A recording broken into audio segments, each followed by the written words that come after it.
Oh, well, thank you all.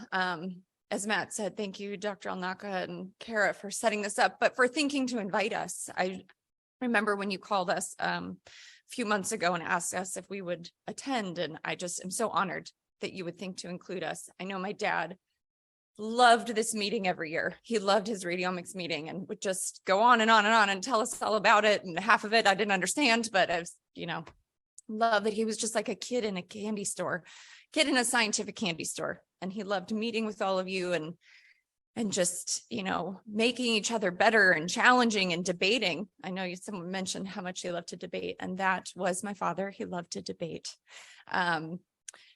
Sometimes to the point where we would leave the room because we couldn't do it anymore.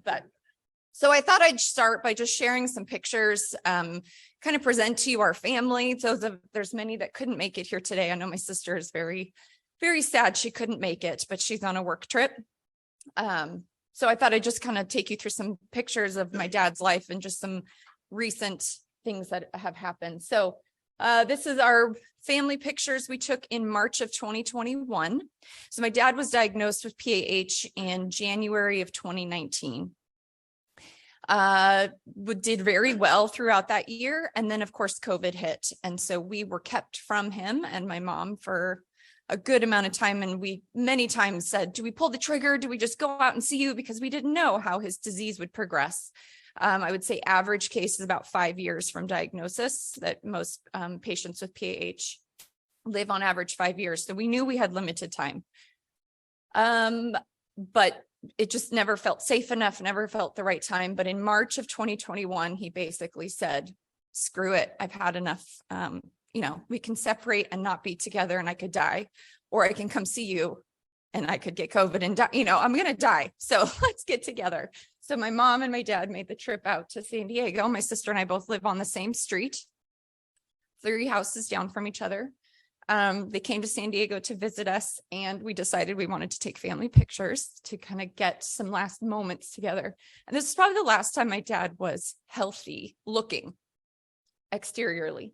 So on the left here is my brother-in-law, Nick, and my sister, Jessica. My sister is a lawyer, and my brother-in-law, Nick, works in clinical research. He's a CRA he works now for BMS. He worked in oncology, and his company was just bought out by BMS. They have sons, Beckett and Nolan.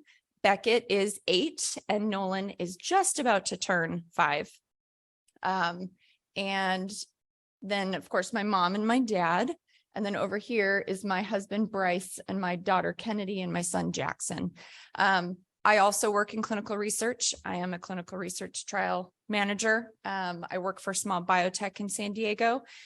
And interestingly, my dad and I have shared over the last few years a lot of connection over that. So I used to work for Eli Lilly. I've spent most of my clinical research management days in the IBD space.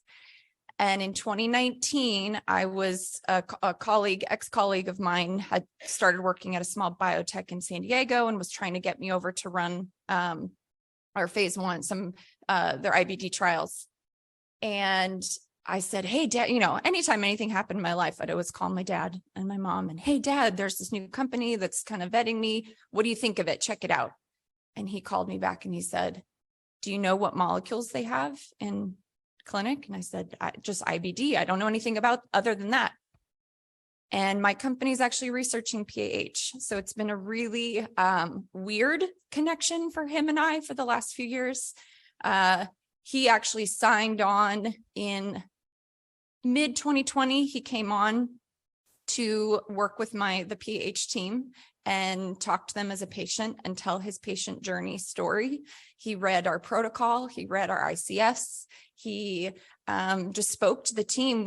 Pretty new company into PAH as a space. We didn't really understand the depths. We now know a lot more. And he came on early days. And I can't tell you how many of my colleagues still talk about that and just what that did for them. And it put a face to this disease that they didn't quite know yet. But I think that speaks to my dad. I mean, he was always willing to help anybody. He was always willing to connect you with somebody, or you needed something and he could help. He was there. So it's just been a very special connection I had with him in those last years. But just a couple more pictures to share. So this is from I think in this picture, my dad looks scared. I don't know, but I wanted to, this one was cute. So Nolan has kind of been our little, we call him sweet medicine. He's been our little sweet medicine through all of this because he's been a little too young to understand everything that went on. But he also nicknamed my dad Papa and my mom Mumu. So we called him Mumu and Papa from Nolan. And he's just kind of been the light of our family. Just some more pictures. I mean, the grandkids were my dad's everything. He lived for the grandkids. And when my daughter was born, one of the first things he said to me was, I want to be there when she goes to Disneyland for the first time. So my dad, if you guys know, he grew up in LA in the 50s. He's was a big Disney aficionado. So he said, I want to be there for that first Disney trip. And we said, of course, Dad, no problem. So we'll make that happen. And I'll have some pictures to share. So, but I wanted to take it back just a little bit and just share some older pictures. Some of you might actually know my dad from earlier days, but down here in the bottom right-hand corner, that is my dad with his older sister, Beth, who was at his memorial out at Moffett. She lives in California near us, and they had a really great relationship their whole life. And then middle picture is his high school graduation picture, which I would never recognize my dad in that picture. And then the top pictures are, of course, my mom and dad. I think, is that out in Yale, Mom? Davis, that is Davis. And that might have been a little bit later. But so they met over in Europe when my dad was researching at Strasbourg. And my mom's brother was doing research with my dad, and they met at a party. And as you said, the rest is history. Almost 47 years later. Just a few more pictures. This is us, as much as my dad worked and lived work was his passion, was his everything, all that you guys spoke about today and what I missed yesterday. And I can't wait to watch the recordings.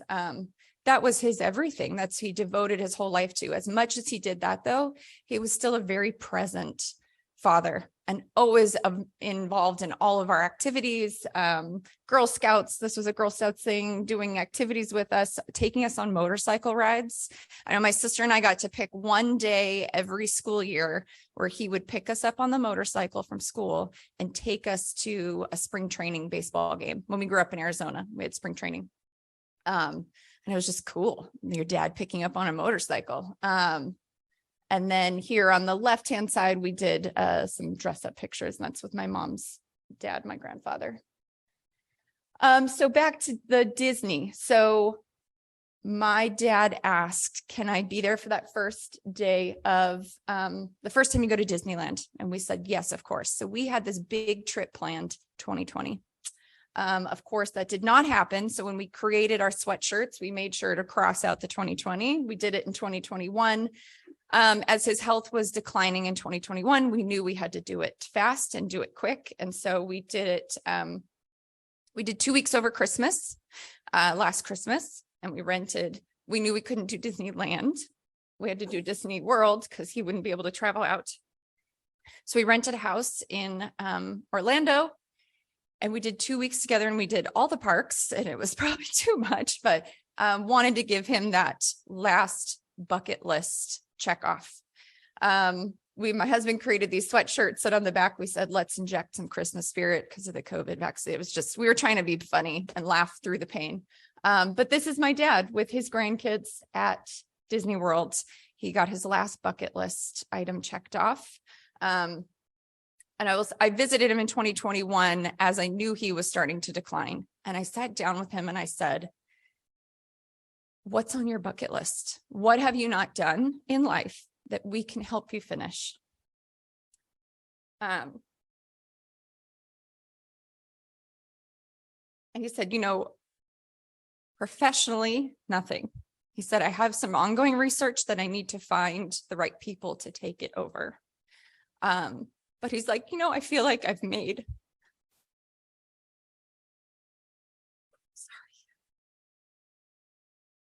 I feel like I've made a name for myself. I think I've set out to prove what I tried. I set out to prove and do what I wanted. And I honestly, it's like nothing. It was that week he was about to meet with Bob Gate, and he goes, I do need to meet with Bob and be honest with him, and I need to start pulling back. But that was it. Professionally, he's like, I've done what I needed to do. And he said, personally too, I've done everything. You and your sister are successful. You're happy. Your lives have moved on. The only thing I have left is I want to go to Disneyland with the kids. And so we made sure to do it. My sister and I went as a planner. I went overboard. We did all the things. And Sarah just thought I'd share some fun pictures. So, he was on oxygen at the time, and we pushed him in a wheelchair, and it got dicey a few days, but we did it. And it was probably the last time we could have done it. Honestly, after this trip, he got way worse. And many of you saw him in his last few months, and I'm so thankful. So I guess one thing I want to say is do not put off to tomorrow what you can do today. Make sure to make those things happen, those memories happen. And I think that's something my dad would want to share with all of you. And we made a little makeshift Christmas tree, but this is my dad with the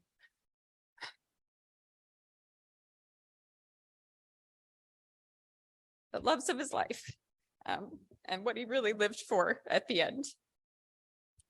But if you guys can handle me a little bit longer, I have some more thoughts to share, but I thought I would write those down because I'm probably not going to make it through. Give me 1 second here.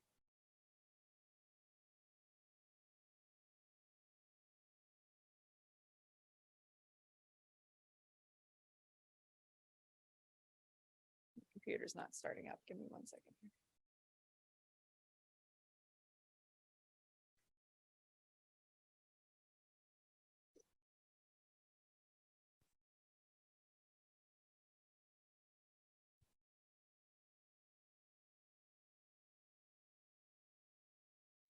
Okay.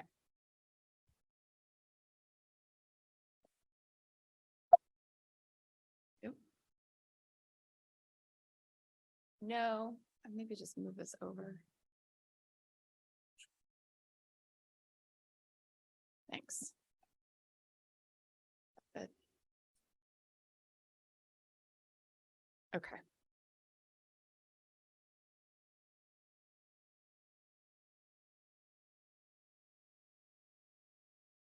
Okay. Again, I just want to thank you all for gathering to honor my dad, remember his legacy, and on his behalf, I wish he were here. I know he would wish he was here too, in my place. He's probably laughing at this right now. But on his behalf, I want to hand you the baton and take forward and continue this meeting every year. And take forward those Bobisms, take forward those, thoughts of what would Bob do? What would Bob say? What would Bob challenge? But really connect with you, continue to stay connected, care for each other. And I pass that scientific baton on to all of you. I'm amazed at the genius in this room, and excited for what the future holds. Okay, so many of you have known my dad for years. In those years, you might have heard him talk about how lucky he was. He felt like in life, he was just riding the green wave. I don't know if you ever heard that phrase, but he said it all the time. I've just ridden the green wave, Julia. By this, he meant like he felt he was blessed and just always able to keep going. So at any intersection in life, he said the road just opened and it cleared and I kept going. He called that the green wave. It's kind of like riding down the causeway. We rode down at midnight last night. We literally had green the whole way. And we both said, this is the green wave. I would argue that it has less to do with luck and more to do with the hard work we saw him put in over the last 40 years.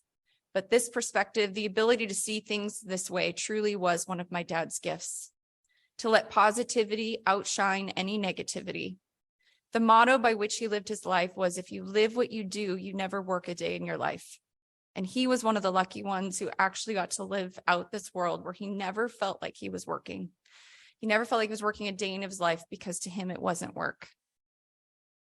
Growing up, and even now, my dad seemed invincible.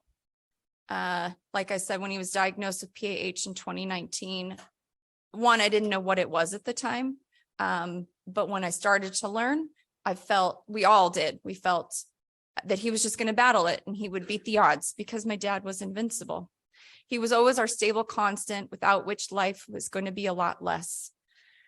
Life is less interesting. It's less fun. It's less meaningful. It's less challenging, less frustrating at times, but just overall less. My mom and my sister and I have heard from his professional family and colleagues over the last 5 months that he was this giant. But I guess what I want to share today is that he was that in our family too. He was this huge presence that seemed to be above all and never ending. He was the sun and we were the planets. Without him wanting it or even asking for it, we revolved around him. It was this charismatic gift and pull that he had. He, of course, would never acknowledge this or make mention of it, but it's just the way it was. Being here today and at this point in our lives after losing him, some days feel unbearable, and we feel a bit lost, as if we're aimlessly orbiting a lost center. His huge presence in life has made his loss that much harder. We've lost our son. But one of his most cherished roles was that of a mentor. He really always had a passion for it and truly felt joy in helping others, and especially seeing them grow and then develop on as individuals themselves. If you ever noticed this or saw this, I think you would agree with me that he was easy to approach, calm, not easily roused or angered by even the most alarming news. And my sister and I definitely challenged that many times. But I always felt like he had an open door and I could come to him with anything. And I hope professionally everyone felt that as well. My sister and I and my mom, we've always been proud of the person and the leader our dad was and what he dedicated his life to and what you all are dedicating your lives to. We had many a family meal as kids where he would, in very basic terms, explain his research. I didn't understand much of what all you were all saying today, but I love hearing it. But he would dumb it down to our level at dinner as kids and explain and just go on and on about his hypotheses and what he's trying to test and why and how that's going to happen and how this machine helps with that and how this person, and it was just fun to let him go and hear about it. I remember as a young child, I also told my friends, my dad's going to cure cancer. But as I mentioned, even though he worked tremendously hard when we were kids, he still managed to always be there for us. He coached our softball teams. He tried to never miss any games unless he was thrown out by the ump, and that's a true story. He attended every dance recital, play, cheer competition. But as we got older and he and my mom had set my sister and I on our paths, he really cherished and focused more on mentoring others and having a guiding hand in their lives. He comes from a family of teachers. His sister and my grandmother were both teachers, and it's what he truly loved to do. And one of my most memorable teaching moments with him actually came in the recent past, right after I had started at my new company, and I was coming on board to run this really complex phase 1 trial. And I was thrust, I'd come from Eli Lilly, so a very large company at a very my role was the same, but I handled less. And then I come into this very small company and you wear lots of hats in a small company. And so I came in and I was dealing direct with so much that I hadn't before. And I found myself in this room having a discussion or a debate with my biostatistician. And I just felt out of my depths of expertise. And I remember I still remember this vividly. I would call my mom and dad on the way home from work every day because that was my dedicated time where I had no children needing me, nothing else needed me. And it was my dedicated time that I could speak with them, especially as his disease progressed. I tried to do that every day. And I said, Dad, I feel like the dumbest person in the room. Like, I don't know what I'm doing and I'm faking it. And I just remember him. I was a little shocked at his response and he said to me, I'm going to tell you a secret. He said, I've kind of made my career on that feeling. I feel, if you feel like the dumbest person in the room, you're doing something right. That means you got a seat at the table. And chances are you are bringing something and it's something different that someone else is. And he said, just keep that feeling. It feels uncomfortable, but keep doing it. And if you find yourself in a room where you feel like you're the smartest, well, then you go find something else, because you need to keep challenging yourself. And that's how you're going to grow and how you're going to learn. And, you know, he opened up to me that he had been, he was a little, he said, I won't say this outright all the time, but I'm always been a little insecure about my thoughts or my work or what. I'm always out to prove myself and prove and test. And he said, just keep that feeling and you're going to do great. And so I don't know, it was not the response I was expecting from him, but the more I have cherished that conversation so much, and it has made me, when I walk into a room and I'm sitting around with all these scientists and biostatisticians where that is not my expertise, I always think of him, and it makes me think like, this is where I'm supposed to be. This is where my dad would love me to be. So I don't know, I wanted to share that. And I guess the last thing I want to talk about, and Matt said this too, or everyone has said this, is how important family was to my dad. But I don't just mean our personal family. If you knew my dad and worked with him, you were part of his family. I mean, Raghu, how long have I known you? I've known Raghu since I was a little tyke running around the lab. So my dad just enveloped you into our family. You have been family. And he didn't so much believe in a work-life balance.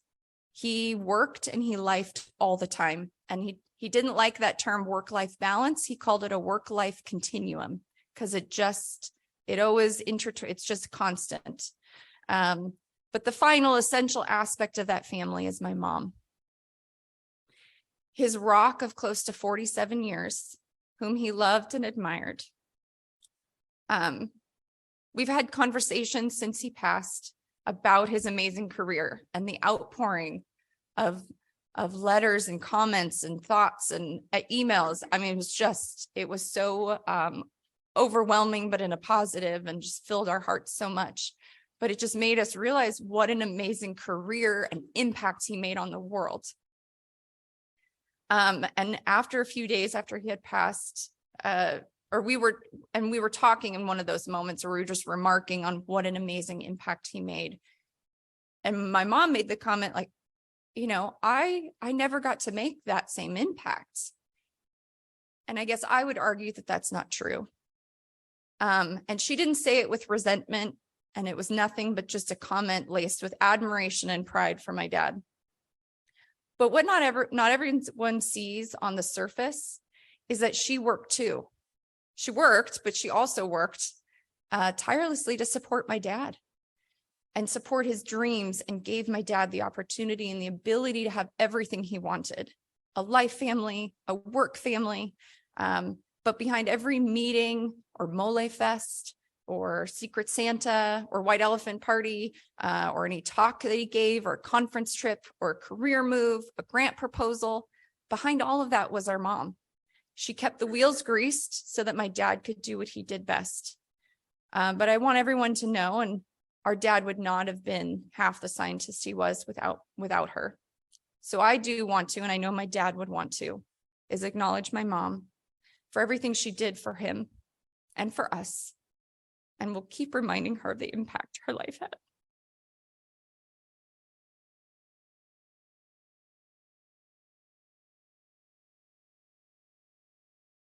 Whew. Yeah, wrap it up real quick. I could tell so many more stories and memories, but I guess just want to say, I mean, I feel like we hit the jackpot as a dad. To have him as my dad, I just feel blessed beyond measure. But I guess my sister and I, at his memorial at Moffitt in August, wrote down some final thoughts of takeaways that you could take away.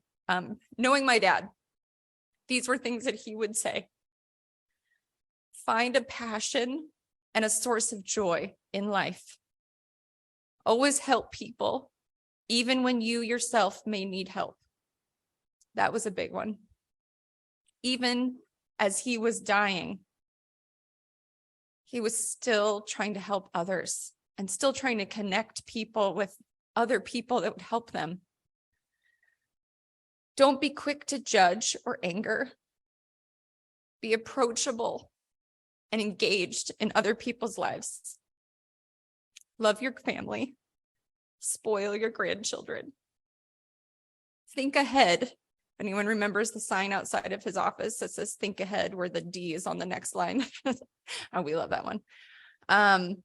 Find joy in helping others grow.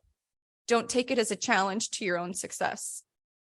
Tell those you love that you love them. Travel and see the world. Don't put off to tomorrow what you can do today. Love what you do, and if you don't, then find something else. Life's too short to waste your time on something you don't love. Continue learning and growing always. So again, on behalf of my dad and the entire Gillies family, we again would like to thank all of you for coming together these past couple of days. I'm seriously remiss that I couldn't be here yesterday. Travel luck not on my side. Thank you for being a part of my dad's story and for loving him and for being a part of keeping his legacy alive. Thank you.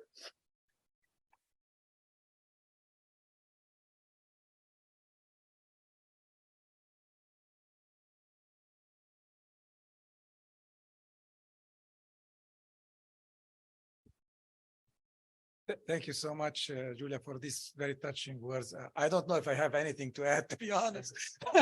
I've lost for words, not typical, but I would like to thank everyone for taking the time and being here for this very special event to honor a very special person as well as a very special family. Daughter Amam, thank you so much for being here. It's truly an honor for all of us, and a lot of lessons learned, to be honest, Julia, from what you told us. It is something we can take to heart, being part of this field and being part of this bigger family that we all work together. Well, we hope to be able to repeat this event on a frequent basis, but that would require contribution from all of us coming together, and we can work through that. And soon we will be having lunch being served and concluding this event. So thank you everyone for being here, making the time. Special thanks to the family who honored us by their presence, and look forward to seeing you in future events. Thank you very much.